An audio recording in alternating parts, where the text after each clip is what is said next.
Hello everyone! So dahil naubos nga yung laman ng aking octopus card, tayo ay magre-refill. So first, in-insert ko lang yung aking card and then insert mo din yung money na $15 or $100 kasi yan lang yung tinatanggap ng machine. And of course, kung hindi yan maayos ang pagkalagay, niluluwal yan ng machine. So, dapat is maayos mo tong nilalagay. So, that is it. Then, pindutin mo yung dulo. Then, tapos na.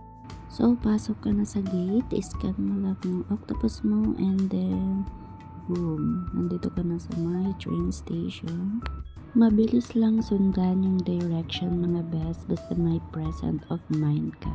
By the way, I am a first timer here in Hong Kong and this is my first Saturday day off.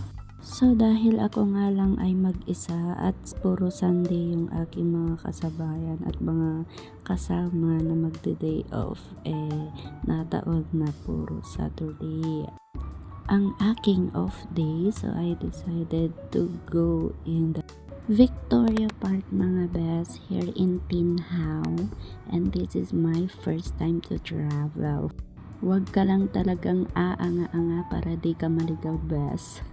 Magtanong kay Google Map kung hindi mo alam ang iyong pupuntahan.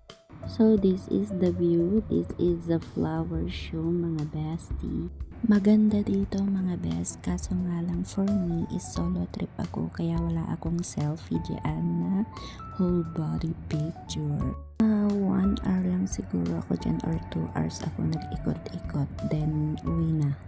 Dahil nga mahaba pa yung aking oras, so pumunta muna ako dito sa likod ng building na kung saan ako nag-work dahil meron ditong park. At tumambay nga muna ako dyan.